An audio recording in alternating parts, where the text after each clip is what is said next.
안녕하세요. 자, 만약에 말이죠. 은행에 담보로 맡긴 내 건물을 허물고 그 자리에 아주 멋진 새 건물을 지었어요? 그럼 어떻게 될까요?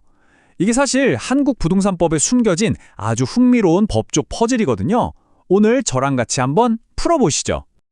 네, 바로 이 질문. 이게 오늘 이야기의 핵심입니다. 대출 담보로 잡혔던 원래 건물은 사라지고 삐까뻔쩍한 새 건물이 들어섰다. 이럴 때 은행은 과연 손해를 보는 걸까요? 아닐까요?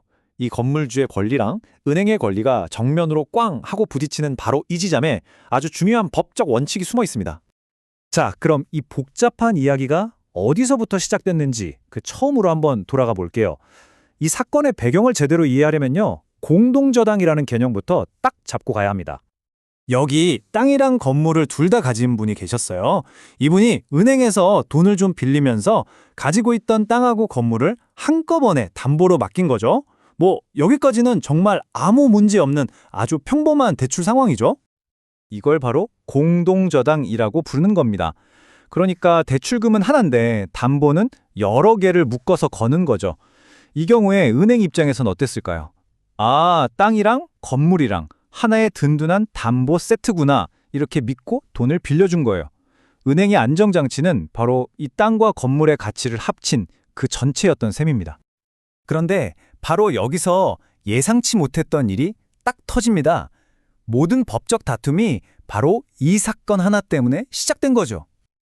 그 건물주가요, 담보로 잡혀있던 원래 건물을 싹 허물어버리고 그 자리에 완전히 새로운 건물을 지어 올린 겁니다. 땅이야 그대로 있지만 담보 세트의 한 축이었던 원래 건물은 흔적도 없이 사라지고 낯선 새 건물이 그 자리를 떡 차지하게 된 거죠. 자, 여기서 진짜 핵심 질문이 나옵니다. 만약에 건물주가 돈을 못 갚아서 이 땅이 경매로 넘어갔다고 쳐요. 그럼 이 새 건물은 어떻게 될까요? 철거되지 않고 그 땅 위에 꿋꿋하게 버틸 수 있는 그런 특별한 권리가 과연 있을까요? 바로 이 특별한 권리를 우리가 법정지상권이라고 부릅니다. 이게 뭐냐면 말 그대로 법이 정해준 땅 위에 건물이 존재할 수 있는 권리예요. 이게 얼마나 강력하냐면요. 만약 이 권리가 인정되잖아요. 그럼 경매로 땅을 산 새로운 주인이 나타나도 이 건물을 마음대로 허물 수가 없어요. 자, 그럼 당연히 이런 건물이 떡 버티고 있는 땅은 가치가 확 떨어질 수밖에 없겠죠. 이렇게 복잡하게 얽힌 문제를 두고 대한민국 대법원은 과연 어떤 결정을 내렸을까요? 자, 이제 그 아주 결정적인 판결 내용을 한번 들여다보겠습니다. 대법원의 입장은요, 정말 명확하고 단호했습니다. 결론부터 딱 말씀드리면 특별한 사정이 없는 한 새로 지은 건물에는 법정 지상권을 인정해 줄 수 없다. 이겁니다. 아주 간단하죠? 한마디로 그 새 건물은 법적으로 보호받을 수 없다는 뜻이에요. 아니, 근데 왜 대법원은 이런 결정을 내렸을까요? 그 이유가 있겠죠. 판결의 가장 중심에 있는 목표는 딱 하나였습니다. 바로 돈을 빌려준 은행이 처음 가졌던 기대를 보호해줘야 한다는 거였어요. 자, 이 두 상황을 비교해보면 이유가 아주 명확해집니다. 만약에 왼쪽처럼 새 건물에 법정 지상권을 떡하니 인정해준다고 해보세요. 그럼 어떻게 될까요? 그 건물이 버티고 있는 땅은 제값을 받을 수가 없으니까 가치가 폭락하겠죠.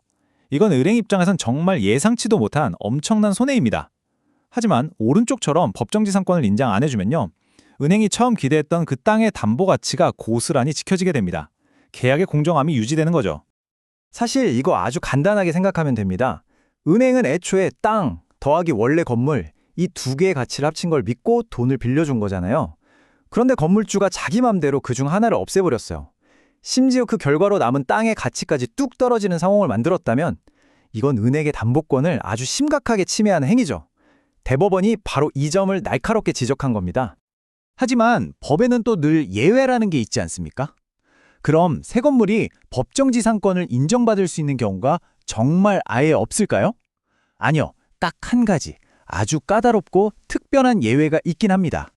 이 예외를 인정받으려면요, 이 세 가지 조건이 모두 하나도 빠짐없이 충족되어야 해요. 첫째, 땅 주인이랑 새 건물 주인이 당연히 같은 사람이어야 하고요.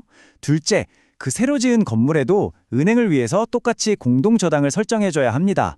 그리고 마지막 셋째, 이 새 건물의 저당권 순위가 원래 땅에 설정했던 저당권이랑 똑같은 순위여야 해요. 이게 무슨 말이겠어요? 결국 은행의 담보 가치가 처음이랑 비교해서 조금도 손해보지 않는다는 게 확실할 때만 예외적으로 인정해주겠다는 아주 엄격한 조건인 거죠. 그러니까 이 모든 판결을 관통하는 핵심 원칙은 결국 하나인 겁니다. 돈을 빌려준 은행의 정당한 기대, 그 신뢰는 반드시 보호되어야 한다는 것. 이것이 바로 우리 법원이 지키고자 했던 금융거래의 안정성인 셈이죠. 자, 오늘은 공동저당으로 묶인 건물을 새로 지었을 때 생기는 문제를 통해 대법원의 판결을 한번 깊이 들여다봤습니다. 이 판결 분명 금융시장의 안정성을 지켜주는 중요한 역할을 합니다.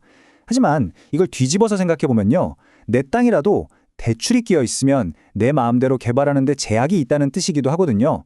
이처럼 금융거래의 안정성을 지키는 것과 개인의 재산권을 자유롭게 행사하는 것, 여러분은 이 둘 사이에서 어디에 더 무게를 두어야 한다고 생각하시나요?